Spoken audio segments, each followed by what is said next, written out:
তোমরা মামলাটা তুলে নিয়ে সুরজের বাপরে সারাই আনো, নাইলে ওরা আমারে বাঁচতে দিব না, মাইরেই ফেলাইব।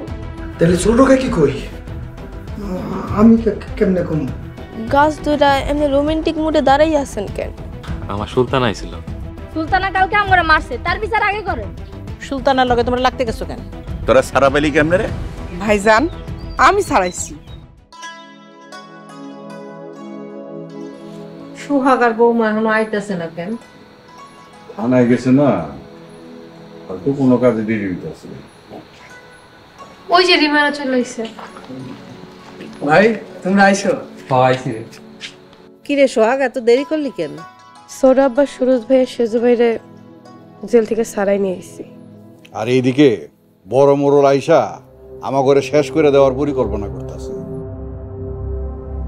যতই পরিকল্পনা করুক, ওরা আমাকে কিছুই করতে পারবো না। ভাই আমি সুলতানের বিয়ে করছি, এর লাইগা আমারে পাইলে খুন করবো কইছে। আমার জান থাকতে আমার জামাইরে খুন করব?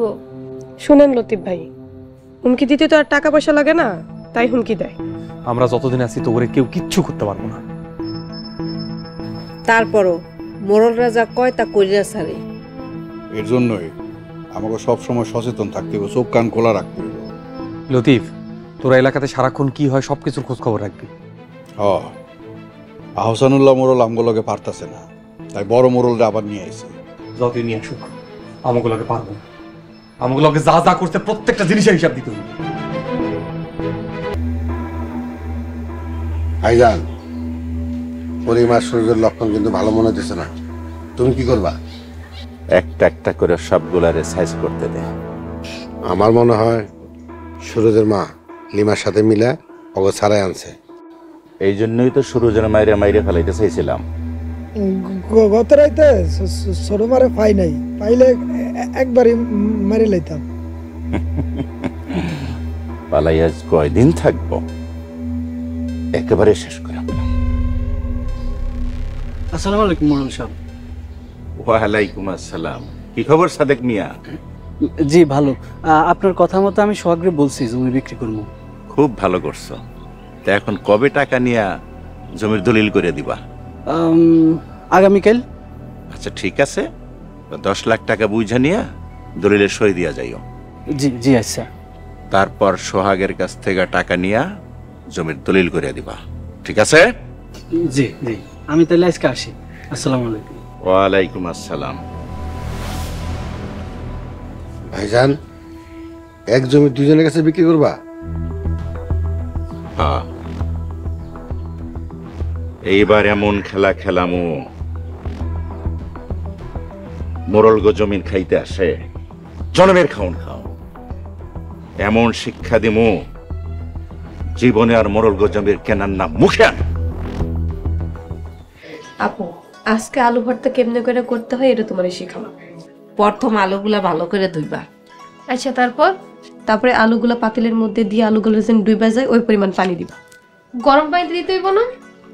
গরম পানি দিবা কেন, ঠান্ডা পানি দিবা। মাথাটা আমার নষ্ট হয়ে যাইতেছে। ঠান্ডা পানি দিলে আলু সিদ্ধ হইব কেমনে? আরে আপু, ঠান্ডা পানি চুলাই দিলেই তো গরম হইব। আর সেই গরমে আলু সিদ্ধ হইব। বুঝায় কইবেন তো। ভাবি, চাচি আম্মা, সুলতানের রান্না করানোর দরকার নাই। দরকার নাই কেন? ওরা হাতটা পুরাই খেলাইব। ওরে আমার দরদ রে, তাহলে আপনার রান্না করে খাইবো কে? হ্যাঁ, আমি রান্না করবো। তুমি রান্না করবা? তাহলে আসো, বসো এখানে। সুলতানা বসো। প্রথম সোহাগের বাপু এমন কথা কইছিল, আমারে রান্না করে খাওয়াইব। তারপরে আম্মা? তারপর আর কি, আজীবন ধরে আমারই রান্না করে খাওয়াইতে হইতেছে। চাচি আম্মা, আমি কিন্তু এমন করবো না। এই, তুই যাবি না? দিব তোরে খুন্তি দিয়ে একটা বাড়ি। যাইতেছি।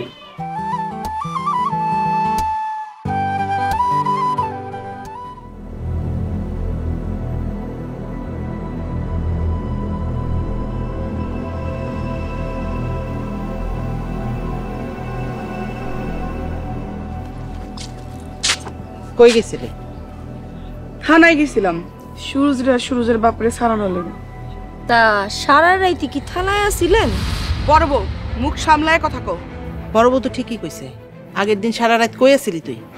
বড় ভাইজান আর ভাইজান যখন আমার মাইরা ফেলানোর প্ল্যান করছিল, আমি সব কথা শুনে ফেলাইছিলাম। তারপরে রিমাগো বাড়িতে চলে গেছিলাম। রিমাগো বাড়িতে গেছিলেন, এটা কইলেই পারেন। এসব আজাইরা সাজানো নাটক বানানোর কি দরকার? আর কত নাটক সাজাবি তুই? এখন থেকে নাটক না, যা হইব সামনাসামনি হইব, বাস্তবেই হইব। দেহমনি মঞ্চ নাটক বানান না টেলিভিশনের নাটক বানান? সফল হই না ব্যর্থ হই তা সময় হইলেই দেখতে পারবেন ভাবি সাপ।